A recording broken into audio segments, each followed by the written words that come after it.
Good evening, everyone. Welcome to another session of the Network Seminar Series hosted by the Center for Networked Intelligence at the Robert Bosch Center for Cyber Physical Systems, IISc. Today's talk is by Professor Abhijnan Chakraborty, and he will be speaking on fairness in food delivery platforms. Professor Chakraborty is an assistant professor at the Department of Computer Science and Engineering, IIT Delhi. He is also associated with the School of Artificial Intelligence at the School of Information Technology at the same institute. His research interests fall under the broad theme of computing and society, covering the research areas of social computing and information retrieval and fairness in machine learning.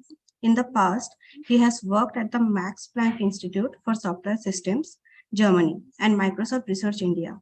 During PhD, he was awarded the Google India PhD Fellowship and the Prime Minister Fellowship for Doctoral Research. He regularly publishes in top-tier computer science conferences, including WWW, KDD, AAAI, AAMAS, CSCW, and ICW-SM.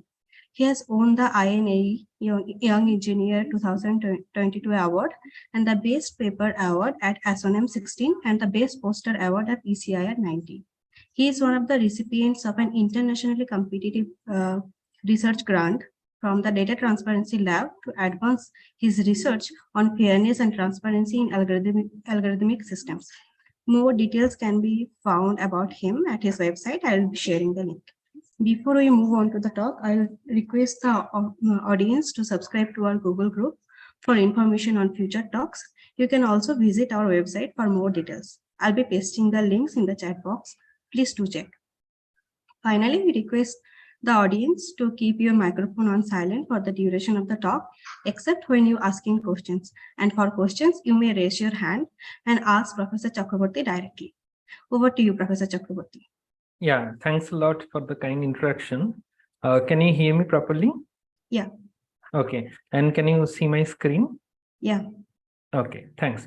So just one thing, I may not be able to see the hands raised because I'm in the presentation mode. So if feel free to stop me at any time and ask questions. So maybe I just want it to be very interactive. So just don't feel free. I mean, just feel free to stop me at any time. So so I am Abhijnan. I am an assistant professor at the computer science department at IIT Delhi. And today I'm going to talk about our works regarding fairness in food delivery platforms.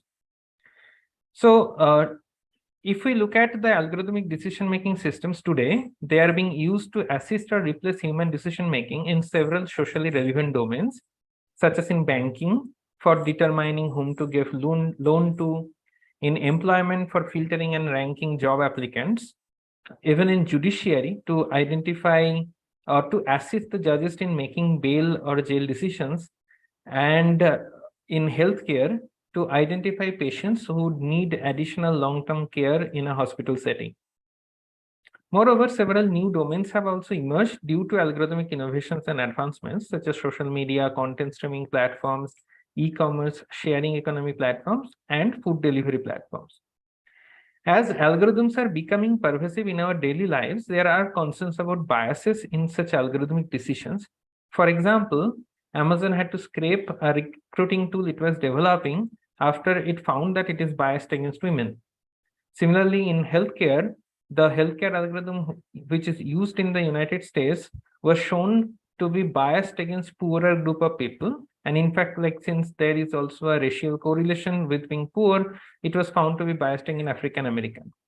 And the most prominent example, which was kind of very alarming, and that in some sense kind of initiated a lot of discussion about fair machine learning, was this particular tool called Compass, which is used in US judiciary for recidivism risk prediction.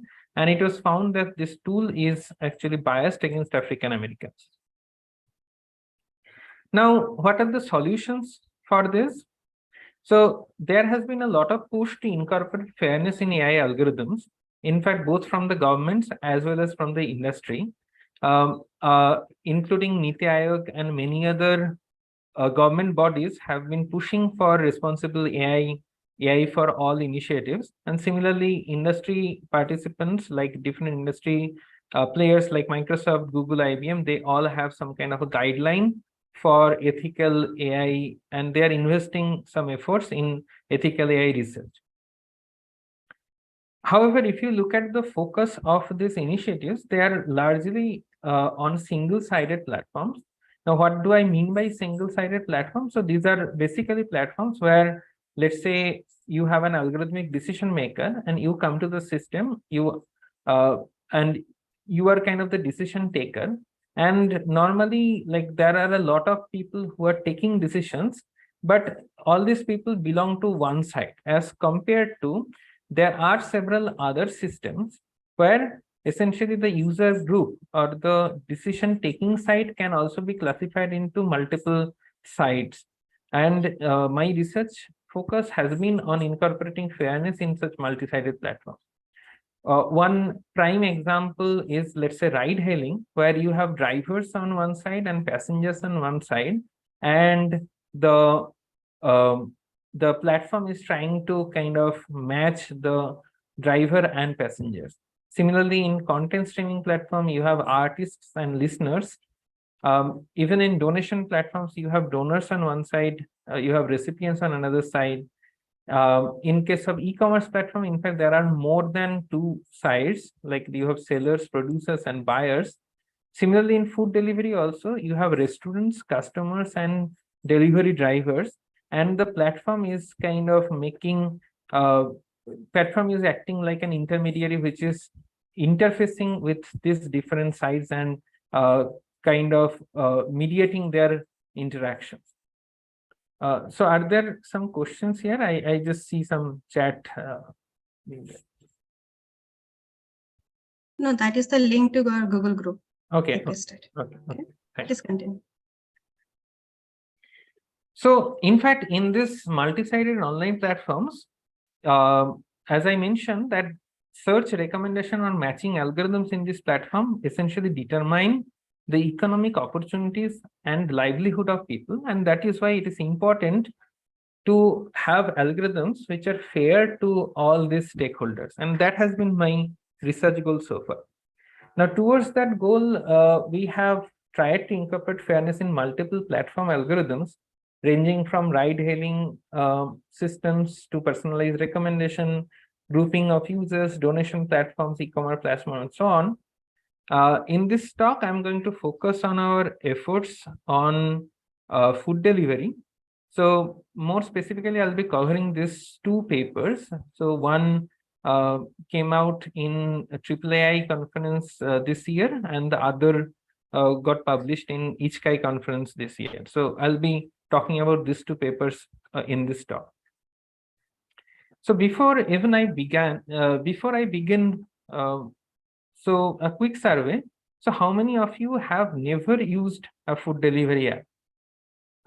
Maybe you can just unmute and say yes if you have not used any food delivery app so far.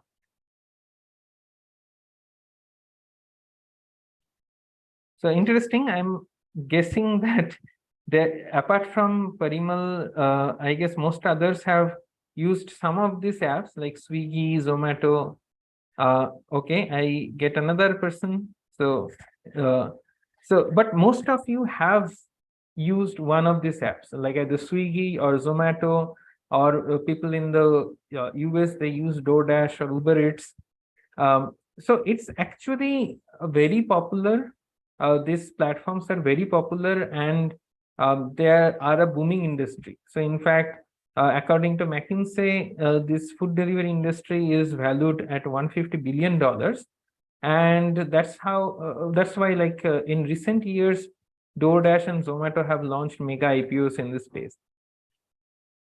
But the key question which we are interested in is, what about the drivers in this platform? So, so it's clear that there is a lot of money which is flowing around, especially for investors or the startup founders. But what are the stakes, or what are the conditions of the drivers in this platform? Now, and this is something you must also be quite familiar, that the food delivery workers are continuously protesting against the very minimum pay which they get. And in fact, they call it like exploitation of labor. Although the food delivery platforms suggest that, look, they are only the gig workers, so they really don't have an employment contract with us, so we are not responsible for making sure that they are getting enough money. It's their part-time job, so they are supposed to do something else. But again, like some surveys actually found that the drivers, they work full-time. They sometimes put in like more than 10 hours a day, yet they fail to make enough money, especially even if you look at the legal minimum wage. Some of the drivers don't even get the legal minimum wage. And this is not only true in India, even in Turkey, in South Africa, in Greece, in multiple other countries also, like in Dubai, food delivery workers have gone on strikes demanding better pay. Now, to investigate this issue a bit further, we looked at data which was provided to us by a large food delivery company in India. And this data consists of like 18 days of food delivery data from 3 metropolitan cities. And total number of orders we looked at is 1.8 million. So this is a kind of very large data which we analyzed. And this data also consisted of the trajectory of delivery vehicles, road network of every city, and other metadata. For example, like what kind of time it takes to prepare a particular food in a particular restaurant. So overall, like there are thousands of restaurants, again, thousands of delivery vehicles, that means thousands of drivers, multiple thousands of orders, like in some cities, it's more than 1 lakh, 1.5 lakh orders. And typical like average food preparation time is around 10 minutes in most of these restaurants.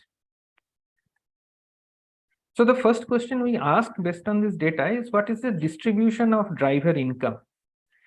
Now, so what we notice is, apart from the issue of like overall small amount of money going into the driver's hands, but there is also an inequality in the distribution of income. So in fact, this plot which I'm showing here is called a Lorentz curve. So the way to interpret this curve is that on the y-axis, we have cumulative percentage of total income.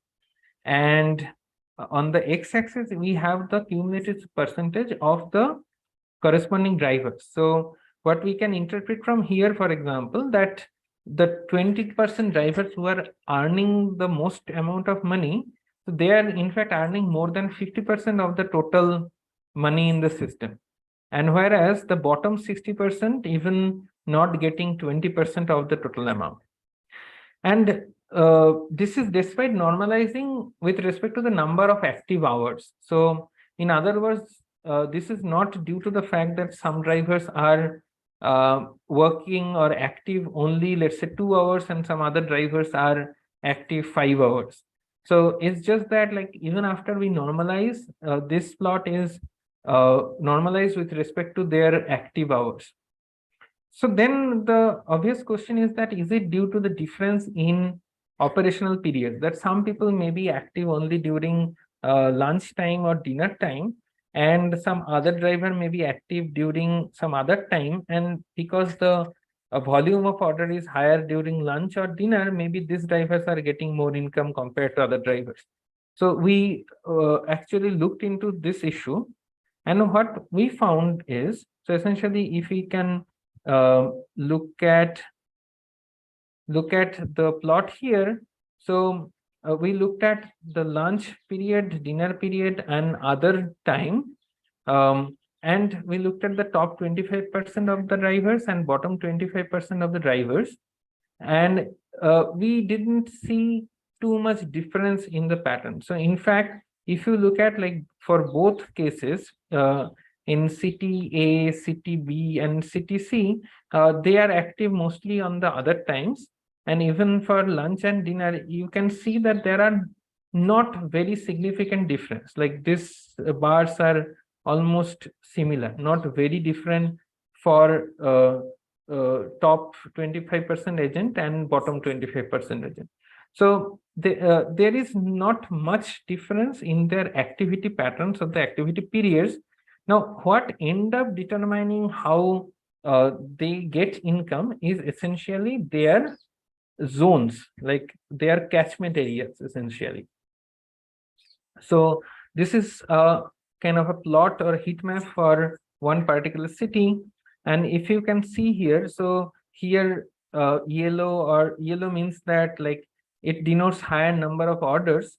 So for the top earners or top earning drivers, they are mostly getting orders in the west or the left part, essentially on the west part of the city. So both the customers are located in the west part, the restaurants are located, and if you look at the driver locations, that is also like more in this left part of the city. Whereas for the bottom earners, they are mostly on the right part of the city, the eastern part of the city. Like restaurants are also on the eastern part, and the agents are also in the like central or the eastern part of the city. So there is a clear difference between the zone where they operate, and that is essentially leading to the inequality in the income different drivers are earning. Now the question is that like what can be done about it? Now we have to kind of so before even we talk about the actual algorithm, so let us just try to formalize the problem a little bit.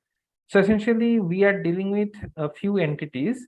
So first of all, so there is an order for food. Let's say the order is O, the driver is V, which is going to pick this order. There is a time, food preparation time, which is needed to make that food, and then essentially the time it takes from the order is placed and the delivery is made is essentially consists of these two things. One is the maximum of the first mile distance, that is the distance between the restaurant and the customer and the driver. Like, so at the point when the driver reaches the restaurant, and the last mile distance is essentially the time, or the last mile time is essentially the time it takes for the driver to reach a customer's location from a particular restaurant, right? So essentially, if you look at the animation here, this is essentially what happens. Like initially when an order is placed, then a few time is spent in looking for delivery executives, but at the same time the food preparation starts, and by the time the food preparation ends, the delivery person typically reaches the restaurant and then waits for some time, and finally it picks the order when the food is prepared, and then goes to the customer location for delivery, right? So this last mile time is something which is unavoidable. This time, I mean, no matter what you do, you'll have to spend this time. But you can actually parallelize these two operations, that when the food is being prepared, you will want to allocate a particular driver, and the driver should be able to reach the restaurant before the food is prepared. So any so given this background, that this expected delivery time is essentially the maximum of first mile, that is the time it takes for the driver to reach a restaurant, and the food preparation time, plus the last mile delivery time. Okay. Now, a natural objective for a food delivery platform would be to find an assignment A. So that means an assignment of a driver to order, such that overall that expected delivery time across all orders is minimized. So if we look at, let's say, the average expected delivery time, we would like to minimize that. So that is Abhijnan, can you go back to the previous slide? Yeah. D is the driver, O is the order. Yeah, O is the how order. do you define the order? I mean, so this, like what spaces? I'm a bit confused with O and V notation. Oh, okay. So order is essentially as soon as you place an order, right? So this order contains. So order is a time. Order is essentially a tuple, like it's like a customer location and a restaurant location. Okay. That the customer has placed an order from that restaurant. Now, and driver? So driver is also like in driver, you have a driver starting location. And you, okay. when this driver is matched to a particular order, then it has to reach or cover this distance from its original location to the restaurant location. So driver has a original distance, and then from the order you will have a like location, and or driver will have a location. You're gonna find the distance between them, right? Yes. And then you're assuming certain speed that will take him to reach there. Yes. Right? See, and you can have a road network to be more accurate as well. So like you can, which is fine, which is right. And then food preparation time is also part of the order, or is it because you've separately written this? Right. So in some sense, it can be an attribute of the order, because like ultimately it depends on which item the person has ordered. So you can think of that as like part of order, but here I'm showing it a little separately because like that is fine, right? And food order also includes the customer location, right? I'm guessing. Yes. Order also includes the customer. Yes. Yeah. Please go to the next slide. Sorry, no. It's all right. Excuse me. Yeah. Sir, I had a question.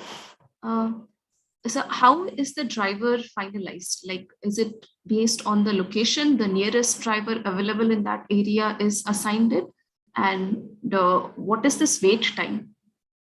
Right. So let me give you the answer to that second question first. So wait time is essentially, let's say the driver reaches a particular restaurant, but still the order is not prepared. That means the food is not prepared. Yeah. Sorry, then the driver just wait at that restaurant until the food is prepared. Okay. So that's the wait time. Now, the thing is that the way a particular driver is assigned to an order is essentially the problem which we are talking about. So one natural objective would be to find a driver and allot to an restaurant so that the overall expected delivery time is minimized. Now, this can be best achieved if you just allocate the nearby driver and assign to that restaurant. And so is he charged? Like, yes. Do they pay the drivers if they have to wait longer? Accordingly, are their wages? Do their wages vary? So right now, the way they are paid is essentially they give some money for waiting, but typically most of the money is given based on how much they're traveling. So for both that first mile distance and the last mile distance, they get the money. For waiting time, the money is much less compared to the money they get for actually driving. So just to understand this, so is there how are the drivers selected? Is there a bidding process, or the drivers have to accept what they're paying? Like, how does it work? So right now, payment is not under the control of the driver. So whatever the platform pays, the driver will have to accept that. So, but if there are many drivers, they all accept, right? I mean, they have to. How do they select one? I mean, like, who chooses? Platform does, or driver chooses? Like so, for Uber, for example, right? Uber driver chooses to accept that or not, right? I mean, there is a lot of drivers get the ring, and one of them accepts and then get assigned, right? Right. So, at this point, they normally send this job kind of an offer to nearest 5 drivers. If I mean, and depending on exactly, like sometimes it's like whoever chooses first, the order is assigned to them. For other cases, it will just say that this order no longer exists or something like that. Okay. So, I mean, one thing would have been is that the drivers can also sort of declare that this is my price to be hired, right? And then the platform will do sort of a matching, right? The drivers want this. Are you willing to accept this? Yes, no. Right. No, ultimately. Anyway, sorry. Yeah. No, I understand. So, at this point, at least, like there is not much choice for the drivers in terms of the money which they earn. So they are like fully dependent on the platform to decide whatever money they want to give to the drivers. So that's the current situation. Okay, got it. Thanks. Yeah. Sorry, one more question. What is A of O? So A of O is essentially, so here we looked at this V, right? So V is any driver, and A of O is basically in a particular assignment, the driver which is assigned to order O. So O and A of O is essentially O and V. So I want to understand few things here, right? So for example, this A of O picks a driver where the driver sort of depends on some neighborhood of order, right? Right. So because as you said, there is some neighbor, and then there is some sort of like a graph, underlying graph is also there, right? Right. So this script A basically tells you the feasibility, right? For each order, like if it goes to a restaurant, then only these ones can be assigned. Right. Right. Okay. So not all drivers would be assigned. I'll just come to that in a moment. I think it will be a little bit more clear, kind of.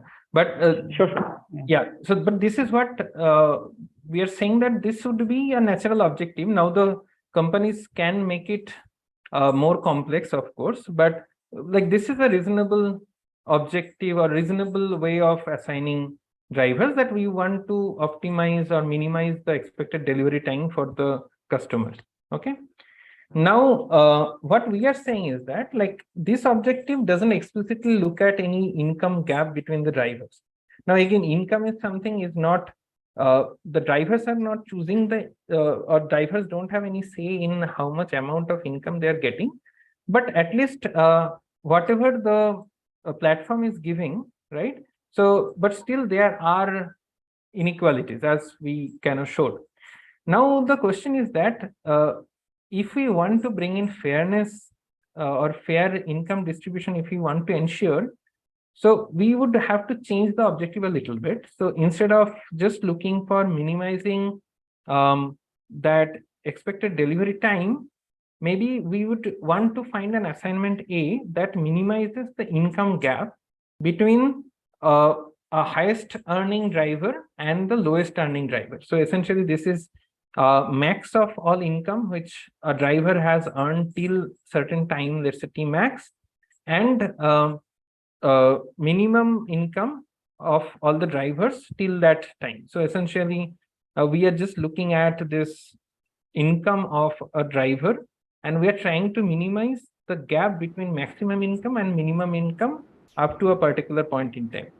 One thing we are trying to limit, and this is we are putting as a constraint, is that the expected delivery time should not go beyond a particular time guarantee which is provided by the platform to a customer. So this is typically 45 minutes in case of both Swiggy and Zomato, that they say that I'm going to deliver food to you in 45 minutes. Sometimes it can go beyond that, but this is the typical time which they kind of guarantee to a order. Hi, can I ask, sure, in terms of a fairness question, maybe it might be outside the scope of the problem formulation, in which case you can ignore this. So when you talk about fairness, often the people on the ground feel fairness between the Swiggy and the drivers, or Swiggy and the restaurant. You see what I'm saying? The contention, it takes X amount of dollars or something for the restaurant to make the food. And Swiggy or the food platform expects some Y as a profit, and then the drivers or something, they need to get Z. So at the end of the day, the customer, in a sense, is looking at X plus Y plus Z. Right? And how do you, and so in a sense, I am willing to pay only, let's say, 100 rupees for, I don't know, those or something. How do you split that 100 among the X, Y, and Z? Right.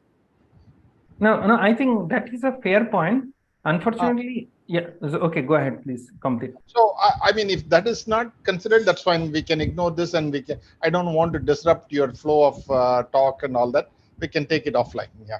Yeah, sure. So I'll maybe possibly come back to that, not in the exact form, like I don't have an exact answer, but so when I go to like the second part of the talk, I'll also talk about like what the platforms can do to reduce some of, try to kind of look at this trade-off between how much a customer is paying versus how much a platform is earning and providing the drivers more choice. I'll come back to it maybe in the second part of the talk. So let me just go ahead with this first part and then I'll come back to it. Hey, Abhijnan, so quick. Yeah, hi Siddharth. Yeah, so why is egalitarian the right objective? This is an interesting question. So right now, as you understand, like for a lot of this fairness notions, it's hard to tell whether this notion is the perfect notion in a given scenario, like in this particular scenario, right? But what we wanted to see is that, let's say from a platform perspective, it can go fully utilitarian. It doesn't care about anything about the driver. Right. Yeah. And we are looking at the full egalitarian thing that I just want to ensure that the least, the driver with the minimum income actually we try to maximize that as much as possible. And then we see that trade-off. So, the results kind of show like what we can achieve out of it, how much the platform is losing if it wants to do that. And then we'll try to talk about a scenario where maybe there is a little bit of trade-off between these two. Sure. Okay. But like maybe, I guess since you started with the Lorenz curve with the Gini index formulation, I thought like that would be the metric of choice. Yeah. In some sense, I can of course say that we at least, this is what I personally believe, that at the end of the day, food delivery or any delivery, for example, is such a job like where you do not need a specific type of skill set, right? Like you just need to drive properly. You just need to be maybe a little bit polite and all, and then you can do your job perfectly. So at least in this kind of jobs, it actually makes sense to talk about some sort of an equal distribution of opportunities. May not be fully equal, some amount of inequality may be allowed, but ultimately at the end, the whole job is something where anyone can do that job. So if anyone is coming to the system, they should be able to get equal opportunity. So that's what I personally believe. Okay, and like you are somehow also sort of focusing, like delegating it to the assignment in the sense that it's not by way of incentives or subsidies that you're trying, like in this, like one way I could have mitigated it was to look at food drivers at like not popular, like so not Indiranagar, and then kind of pay them a bit of extra money. Like, so it's not like I could have changed the wages to account for it. This like, so like the model of subsidies as it's studied in like say fairness literature. So that also is not being considered here, I guess. Not in this work. In the next work, I'll try to go there quickly. Okay. In the next work, actually, we did consider something like that. I'll come to that in a moment. Sure. Okay, so let me just move forward with this. So basically, this is something which we thought would be a reasonable objective in terms of fairness. And since we are somewhat constraining with respect to the expected delivery time, our whole idea was that whatever we can do without disrupting the service level guarantee which the food delivery platform is providing, and utilize that leeway to possibly identify some drivers who may not be the closest to the restaurant, but who might have earned the minimum till now, and give them some opportunity of income. So that is what the whole objective is about. Now, it turns out that directly optimizing this problem is NP hard, and also it's like an online assignment problem that orders arrive as streaming data. So we tried to tackle these two issues. So first, we actually bucketize. Yeah. In the previous, the optimization problem that you showed, so the cost function, does it depend on the allocation algorithm? Like, because you're just maximize the maximum income minus the minimum income. So where does the algorithm which allocates the driver to an order come into play in the cost function?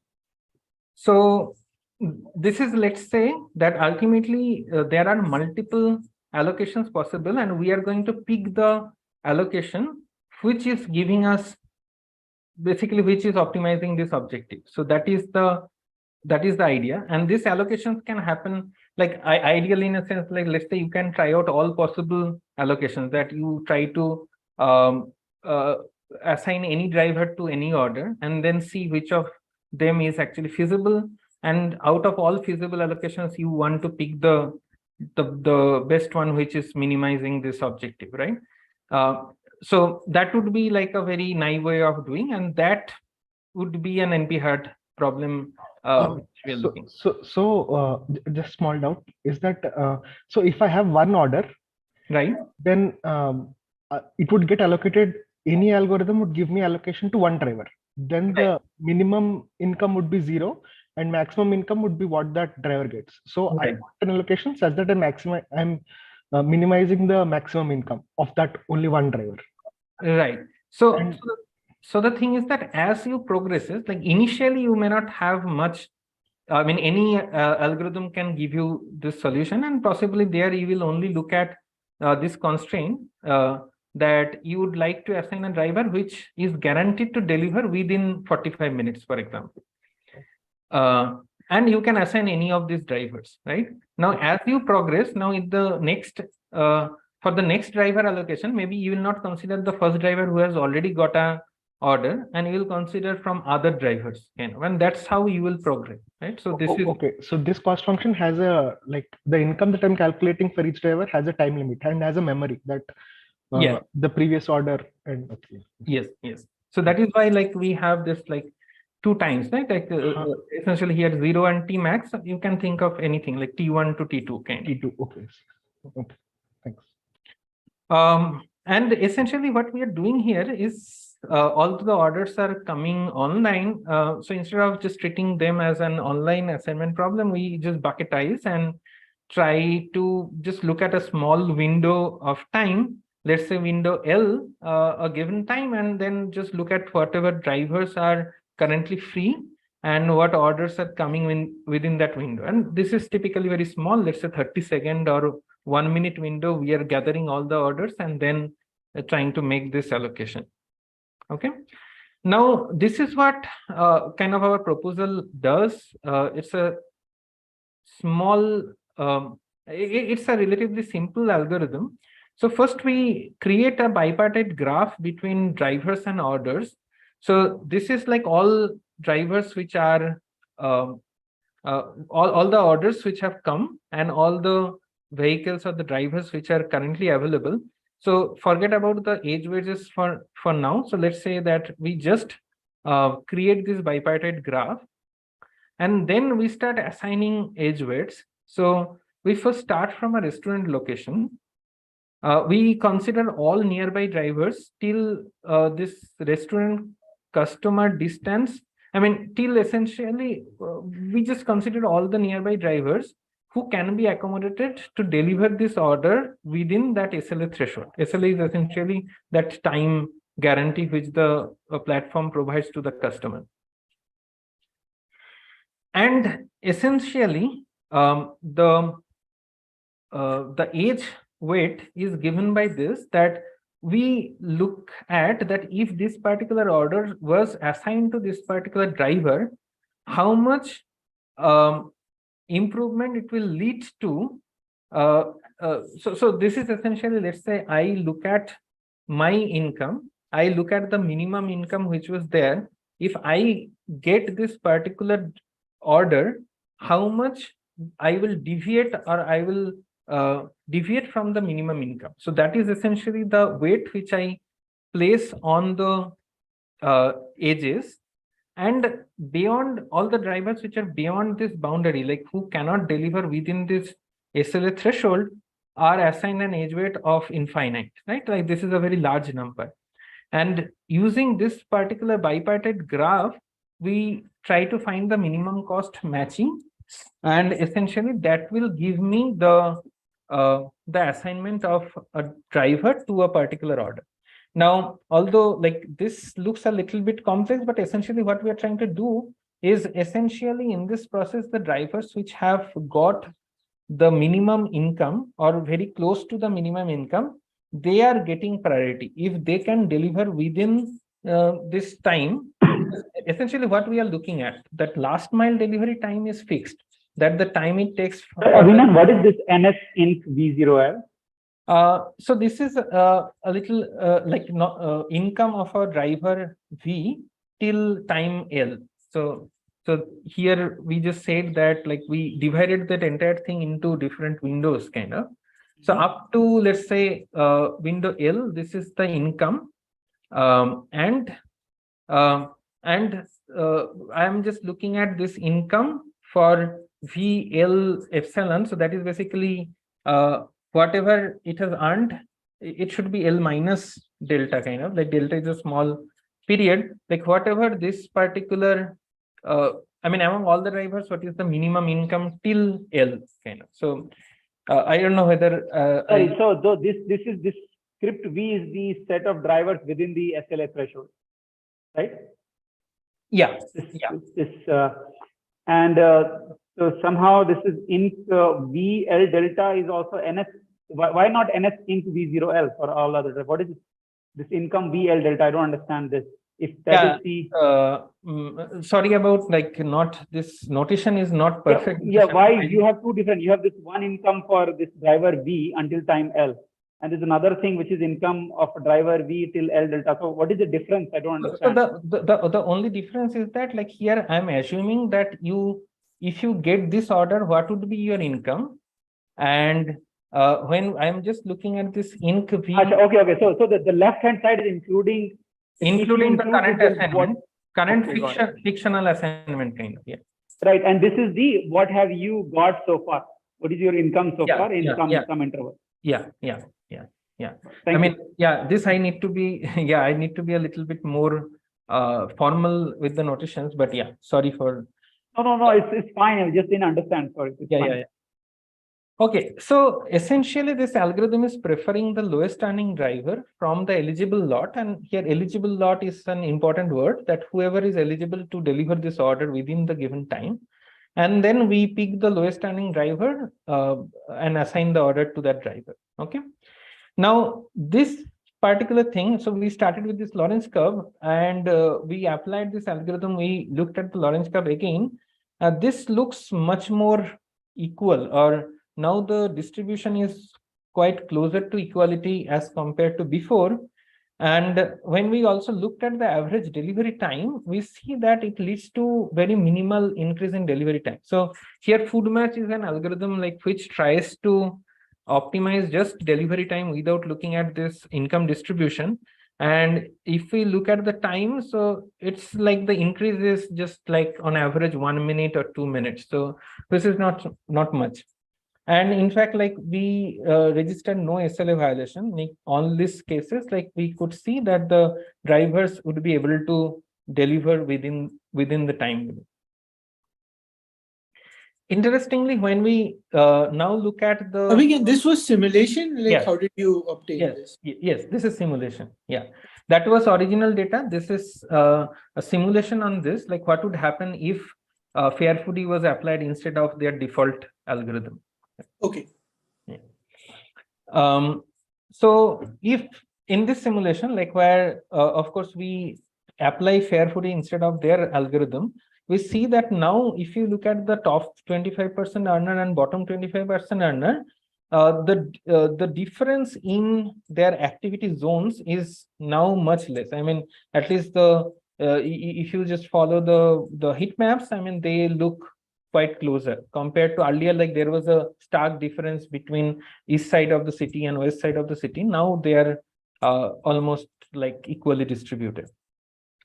So now the thing is that, and this is where I just wanted to come before going to the other discussion, that ultimately this is a simple algorithm, but to achieve fairness, FAIRFOODY tends to send faraway drivers who can reach a restaurant before the food is prepared. So we don't violate SLA, and that is why the driver location becomes less important.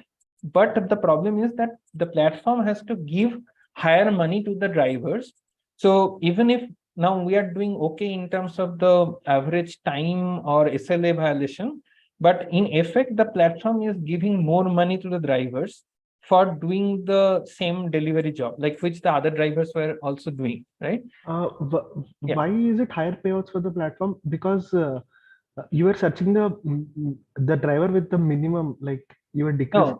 No. So the thing is that driver payout is tied to how much they are actually working, or in terms of like how much they're driving, how many kilometers they will have to drive. And the platform, if it wants to reduce its cost, it just assign the nearest driver to a restaurant. So that way it doesn't have to pay the drivers much to go from their initial location to that restaurant location. But in this algorithm, what we did was we considered all the drivers which can reach a particular restaurant without violating that timing guarantee, right? But now the platform will have to pay these drivers, because now these drivers are coming from like some location. Maybe they are driving for 5 kilometers to reach a restaurant and then driving another 5 kilometers to deliver the food to a customer. Now the platform will also have to pay for that initial 5 kilometers. Is it clear? But like, so once the SLA, that bound is met, so suppose you have 5 drivers which satisfy that SLA bound, right? With in ordered fashion, like first driver is very closest, second, third, fourth, fifth. So now the FAIRFOODY algorithm will try to minimize the maximum. So it will take all the incomes that the driver can. So it will try to maximize the minimum income. Okay, it will try to maximize the minimum income. Okay. Right. And in this process, what will happen is that the platform will have to shell out more. I mean, whether the platform will pass on this cost to the customers or not is a separate issue. But ultimately, the platform will have to pay the drivers more, because now the drivers are working or driving more distance. And that also lead to this kind of environmental questions, that whether just to ensure driver fairness, do you want to increase the greenhouse emissions? Because many of the drivers actually drive just motorbikes, right? And also like this leads to higher workload for the drivers. For delivering the same number of orders, now they are having to drive more. So in effect, like although we are trying to make the income distribution close or kind of more equal among the drivers, but in effect, like this is not really good for the platform, because now they are having to shell out more money, and not good for the environment as well. So these are the trade-offs like which we kind of didn't consider in the first place. And then another thing is that FAIRFOODY doesn't explicitly guarantee legal minimum wage. Okay, so now I'm kind of coming to the second part of the talk, that can we also guarantee fair wage to the drivers without these associated pitfalls? Right? So just to explain this, let me tell you 2 concepts. So first is active time, and second is the working time. So essentially, an agent is active, or a driver is active, when, let's say, it has opened a smartphone app, like which is normally provided to the drivers, and says that, okay, I am online, or I am ready for work, right? So this is the periods where the agent is dedicating itself to a particular company. Let's say a Swiggy driver says that, okay, I am available from, let's say, 2 to 4, and again, let's say 8 to 10 in the night. So these are the active times for a particular driver. Okay. Now, in between this active time, they are working typically only a small amount of time. So working means when they are actually engaged in the delivery and not idle. Most of the times, the drivers are just waiting for some orders, especially in some areas of the city. May not be everywhere, but in specific areas, specific times of a day, the driver is mostly waiting for the drivers without actually doing any work. Okay. Now, what happens here is that if they are not doing any work and they are waiting, so they are giving their time to the platform, but they are not earning anything, because they can only earn if they are delivering.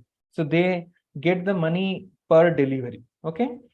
Now we are coming with a particular concept. We are calling it work guarantee. So we're saying that, can a platform give a work guarantee for a particular driver? So let's say that GV is the work guarantee per active hour for agent V. So it's like platform is saying that every hour you work for the platform or every hour you are available for the platform, I am going to give you a guarantee that you will get money for at least 50% of that time. So it's kind of like, let's say if you are working for Swiggy for 3 hours or 4 hours, the Swiggy is ensuring that it will pay the driver for at least 2 hours of income. And for these 2 hours, it can guarantee to provide, let's say, the legal minimum wage. That if an hourly wage is 100 rupees, it can say that I am going to pay you 200 rupees every day. So that requires some sort of demand estimation, right? Right. In the sense that I have to know in the area that I live or in a small area, I have to know there'll be X amount of orders for a particular restaurant or something. Right. Only then, if the agent is in that vicinity, you can guarantee. Right. Exactly. This is what exactly we have done. Yeah. Thanks for the question. Actually, this immediately goes there. Now, let me tell you. So Siddharth actually brought up this issue of subsidy. So we are saying that let's say the Swiggy is guaranteeing this income to the drivers, and in reality, I'm allocating drivers and all, and it seems that the driver at the end has only earned 150 rupees from actual deliveries. Okay. Then ultimately the platform will have to give this subsidy or handout because it has promised the driver that it will pay this driver 200 rupees, and at the end it has actually the driver has actually earned 150, so the platform will have to compensate for that. So this is something we are calling as the handout amount, which the platform will have to give. Now, again, sorry for the abuse of notation here. So let's say that the income the driver has earned, actually it's INC. So this is the basic income which the driver has earned, and PRV is the promised income. So if this income is higher, the driver gets that income. But if this income is lower than the promised income, then the platform actually tries to kind of give some subsidy and at least get to that promised income. So here we can try to optimize or try to find an allocation that minimizes this cost to the platform. So essentially, we'll try to find an order so that the platform doesn't have to give much subsidy, and we'll try to ensure that everyone gets the promised amount of money, kind of. So if you look at this optimization objective, one thing is that the delivery time is a factor in this minimization function. Because if the driver is actually taking more time, the platform will have to pay more. So it will try to minimize that. Second is, if a small set of drivers actually deliver most of the orders, cost increases since the platform will have to pay other drivers like who are not getting enough orders. So in a sense that if we ask the platform to minimize the cost in this setting, essentially it leads to both least delivery time, that the minimum delivery time, as well as it also leads to a situation where most of the drivers are getting that guaranteed income. Okay, so that the platforms don't have to subsidize. Now, so again, this problem also turns out to be NP-hard, and we follow a similar bipartite matching like FAIRFOODY. But here is one intuition which we are following. Since we don't have much time, I'm just going a little fast here. So let's say this is the work guarantee for agent A, that agent A has been said that, okay, you are going to get the money for 3 time durations, let's say 300 rupees. Agent B was promised, let's say 400 rupees, and agent C was promised 200 rupees. Okay. Now, the work which has happened till now, so let's say agent A has already earned 250 rupees. Agent B, however, hasn't yet earned 100 rupees, and agent C has already crossed 200 rupees. So in this situation, what will happen is that the platform will try to now assign the new order, let's say O, in such a way so that the platform's cost is minimized. So in this case, the likelihood of agent B getting this order is going to be much higher compared to agent A and agent C. Okay, so ultimately, in this case, what is going to happen is that we are not directly looking at the minimum income earner, but we are actually looking at all the people who have not got the guaranteed income yet. So that is the main thing. Now the question is that how can you give an work guarantee? And this was exactly the question which was asked. We looked at the total work to total active time ratio in different hours in the city and also in different locations. We saw that the amount of work available in the system per driver can be very different at different times of the day and different locations.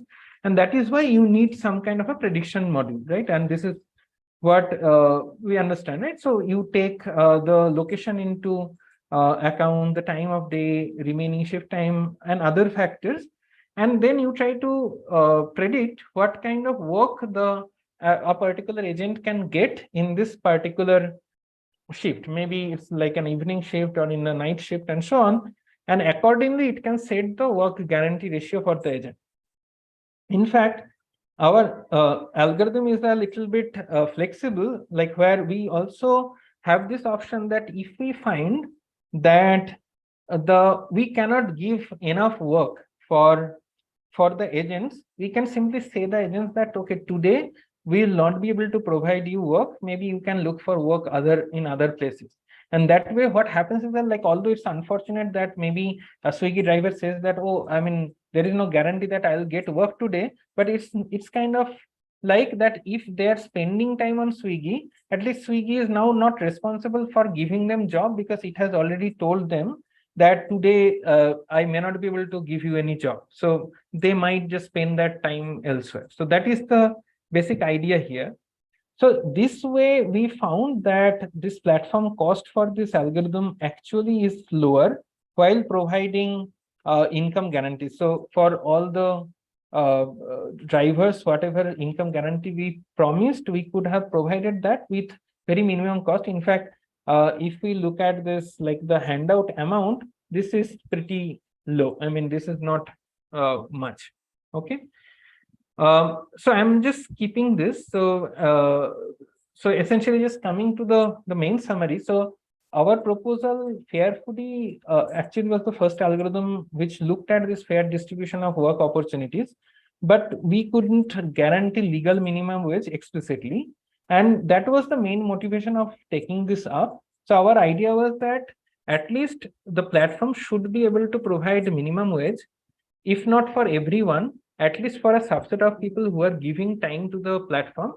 And now sometimes the problem is that platforms are over provisioning for drivers. Like maybe you don't need so many drivers in a given location, but yet you take them on board and then you don't provide them income. So we at least want to be in a situation where the platform will have to give them a legal minimum wage. And for that, if they want, they might not onboard some drivers on some given day. And this actually looks at, this is about predicting future demand and then onboarding drivers only if it can provide the guaranteed minimum wage. And if there is not enough order, even after this, then the platform will have to compensate the drivers, so giving them some subsidies, right? But the algorithm tries to reduce this cost while assigning orders. Okay. So this is something which we talked about. Now I'll be happy to take questions. Like one thing which, like I often talk to different regulators, or like sometimes we present this works to the government bodies, and then one discussion often comes that do we need regulations for gig economy? And always the industry actually pushes back, saying that the regulations will kill creativity. But my personal take is that like regulations is needed, and in fact this will force innovations, like at least force ways in which the companies can operate in a lawful manner. So anyway, yeah, so I'm just ending here, and I'll be happy to take any further questions. Yeah, Pritam. Yes. Yeah, I had questions, a couple of questions.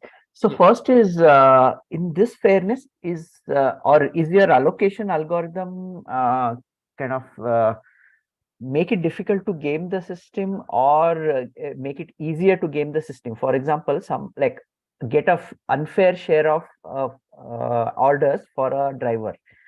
Say if he earlier he could be parking himself closer to the most popular restaurant, and now he probably could park himself in the region of eligibility for maximum number of restaurants. So does it avoid any unfair kind of gaming the system? We haven't explicitly looked at that. One thing, I mean, I can answer from the top of my head that, yeah, in case of FAIRFOODY, maybe the drivers can be, one thing is that like in the current system, the drivers can be opportunistic and can try to identify some hubs, right? Like let's say some restaurant hubs, and can be placed there. And oftentimes like there may be congestion, I mean congestion in the sense that there might be a lot of drivers who are all attempting there. At least what FAIRFOODY ensures that you need not be in a in the immediate vicinity of a restaurant. You can be a little further away from that, but still the platform is sort of guaranteeing that you will be getting some delivery opportunity. So in that sense, I'll say that it actually acts in the other way, that compared to the current system in FAIRFOODY, for example, the driver location doesn't become that much important. I mean, the system will somewhat take care of the driver who is getting the least amount of orders, and then try to assign them orders based on this SLA violation constraints, etc. And the second question I had was, if there is a demand supply mismatch between, say, customers and drivers, does any thoughts on incentivizing either the drivers who are inactive or the customers who would be tempted to order more or incentivized to order more? So I think in general that always happens. So and this is not directly related to this particular work, but for example, like Swiggy or Zomato keeps on sending you notifications saying that like some offer is there, like something is happening, just trying to entice you to order more, right? So that is one thing. And for drivers as well, like if some drivers are not working or not coming on board, coming online, they sometimes send these notifications that like today the income is a little bit higher, the demand is higher, so please come, or something like that. So, and this also happens for Uber in a way of such pricing. Here there is also a concept of search pricing, but yeah, they say that they charge a little higher if there is more demand, right? Like, but I don't know how many times it works, because our conversation with Swiggy says that search pricing in case of Swiggy, for example, is not that frequent. Thanks. Any more questions? I'm sorry, but the previous doubt where in FAIRFOODY you had a negative of that point where companies are overpaying. So I still didn't get it, because okay, your algorithm is trying to minimize the maximum income allocation. No, maximizing the minimum income. Oh, could you just go back to the So it is basically trying to minimize the gap between maximum and the minimum income. So yes. which is in essence is also pushing the minimum income up. Yes, but you have min of max income minus min income. Yes, yes. So essentially you're trying to minimize the maximum income. Like I see. Yeah. So we were kind of pushing in both ways, right? Like in some sense, like either you can reach it by by making the maximum income very close to the minimum income without even changing the minimum income, or else like you can push the minimum income higher and you can push the maximum income a bit lower and try to find a middle ground, right? Yes. Yeah. So what where I was stuck is, so if we have just like we have one restaurant, we have one order placed at this moment. Now we have 5 drivers who are in the SLA. Right. Everyone has 0 income. Nothing has started. So now the driver which is nearest to the restaurant, suppose let us say that he'll get one income because he's closest to it, and company would have to sell out less amount. And as you go out, you'll have 1, 2, 3, 4, 5. So suppose let us say that the situation. So incomes of each is 0. And then now the algorithm would pick the driver which is closest to the restaurant, right? Not the, because then the gap would be 0 minus the largest than the 0 minus the smallest. Yeah, initially the driver will pick the closest Yes. person. Yes.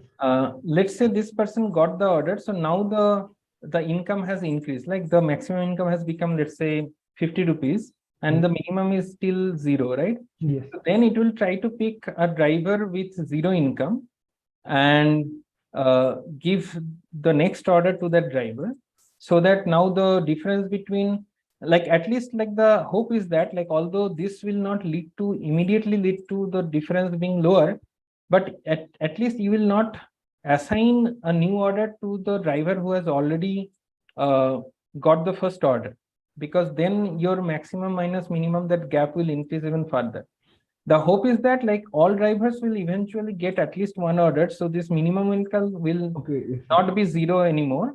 So it will be higher than 0. So now the gap between max and min will reduce. So just one more follow-up doubt here. Like, so would it depend on what time length? You had a time interval length L. So if I change the time interval length L, do my optimal algorithms change a lot around, or like?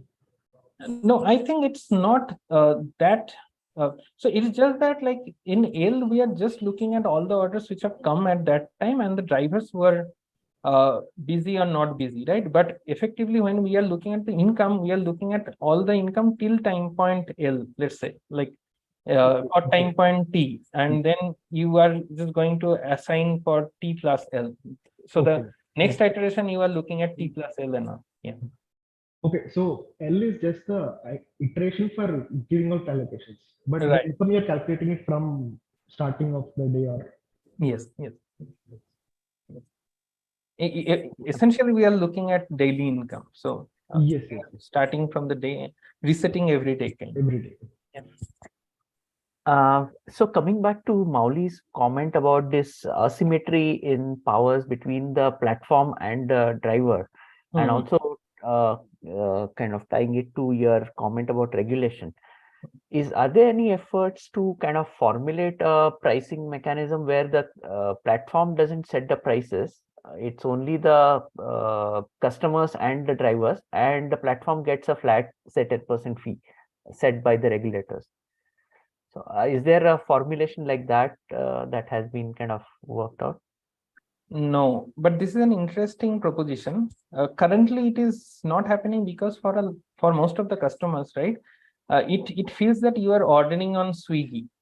Now it's Swiggy's headache how they are sending these people and all. And this comes from also the fact that, let's say, you can just order from Big Basket, and Big Basket's many people actually believe that, like, some Big Basket employee actually delivers the order, like, whereas in technical terms, like, these are all gig workers who are just working for the company just for the delivery job, right?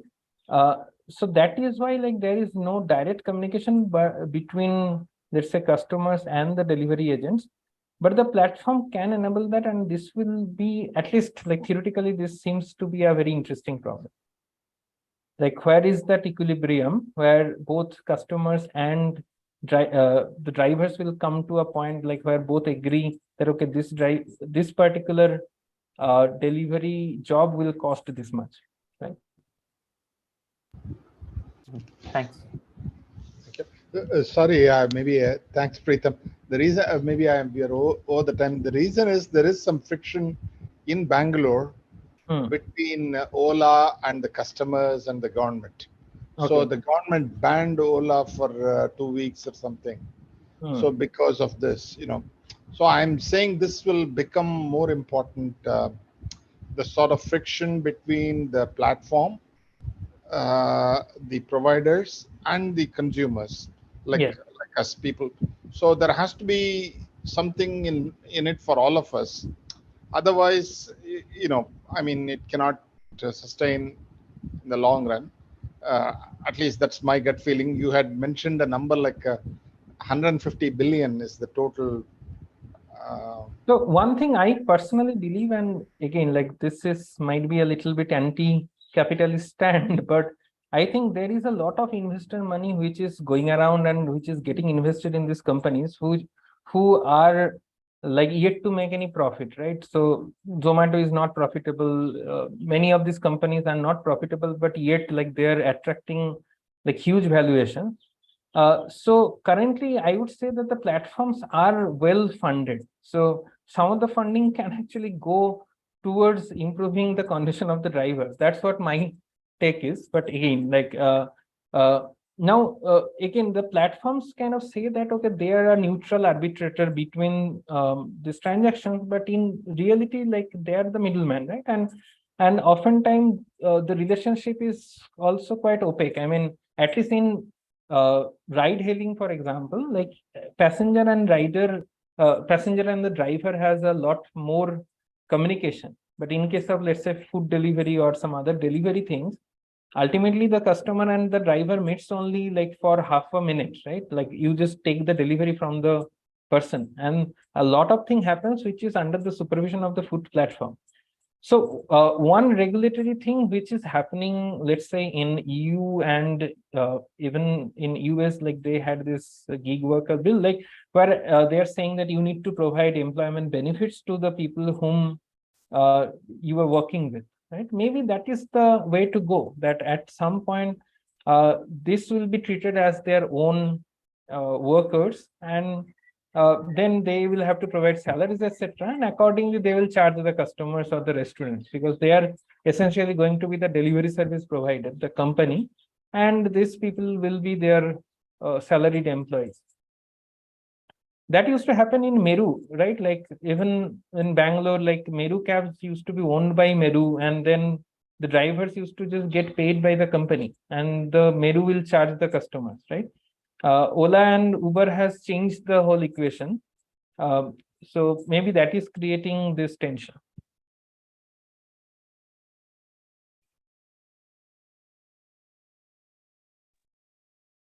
Any other questions? Yeah. I mean, is this data available or is this not? So yeah, I mean, so we are under this clause that like, so right now this data is at IIT Delhi. So Okay. Yeah. So like if you want to use it, like we can collaborate and use, and so that way it's fine, but it can, I mean, it will be difficult to just share it outside IIT Delhi, for example. Understandable. And so, and the simulations you did were like what model? Like, I'm just kind of curious as to how you simulated the. So the data which we get is, let's say that the exact like the trajectory of a vehicle, that the vehicle, Right. yeah, and the road network, that if you set this, then the network can, I mean, the road can take this, this vehicle can take this path over these roads and then reach that. So that way, like you can, so you have this original vehicle locations, and then you kind simulate that if this order is given to this particular vehicle, then it will take this route. So its next location would be this. So Okay. So since we are kind of defining in different windows, right? Like this time Right. window. So at the start of every time window, we know where the location of different vehicles or drivers are, kind of whether they are now delivering or they are just waiting for an order, something like that. Okay. And like there's no like very I'm just wondering like how does SLA like, so at least in the proposed method, like the estimated time of delivery, like if you allow this threshold, like for some apps it's rather ridiculous, like it's 15 minutes or something, which seems like, yeah, if you need groceries that fast, you have made some wrong decision already. But like the point is, like if you do increase that to something, say half an hour, how does that change things? In particular, like Big Basket used to have like a day-long wait. Right, so right. So if you have, so in general, if you provide more leeway, right. then you can be much more fair and you can do many things. I mean, which are not only fairness, for example, like you can try to optimize for many other things that like. Exactly. Like it might even be beneficial from like as you said, like it might be beneficial for the platform as well. So like it's even for environment, let's say now you can allow, let's say a cycle driver to actually deliver to a place which is 5 kilometers down the road. You pay the person the same, so he is getting like proper compensation. But in this process, like you are avoiding, let's say, a polluting bike. Got it. Okay. Yeah. Thanks. Yes. So one problem, I must tell you, one problem, and this is related to SLA, especially in case of food delivery. There is somehow this SLA is also tied to the fact that food, there is also these things about like how warm the food is and so on. And that's why you cannot go beyond a certain period. So for example, so for some restaurants actually do put it in like proper containers, etc., so that the food remains warm for at least half an hour. But beyond that, the food starts to become cold. It's not that good. I mean, so there is, since it is about this perishable thing, yeah, that is why like you cannot go beyond a certain time. So that's the problem with food. I see. Yeah, but at the same time, there are, I mean, just to play the devil's advocate, like there are aspects, like you can ask the restaurant to start cooking 5 minutes later and then allow for a further away, because the distance from the restaurant to your home is a fixed. Right. It's just that like if you give me like 10 minutes extra, I can probably pick a person who's further away and then ask the restaurant, oh, by the way, just wait 5 more minutes before we start cooking. Yeah. Given that you typically have very good statistics about like how much time it takes. Yeah, to prepare the meal. Okay, great. Thanks. Okay. If there are no more questions, we can end the session here. Thank you, Professor Chakraborty, for an informative talk. As we discussed before, we would like to remind the audience to subscribe to our Google Groups, which is the mailing list for information on future talks. You can also visit our website for more details.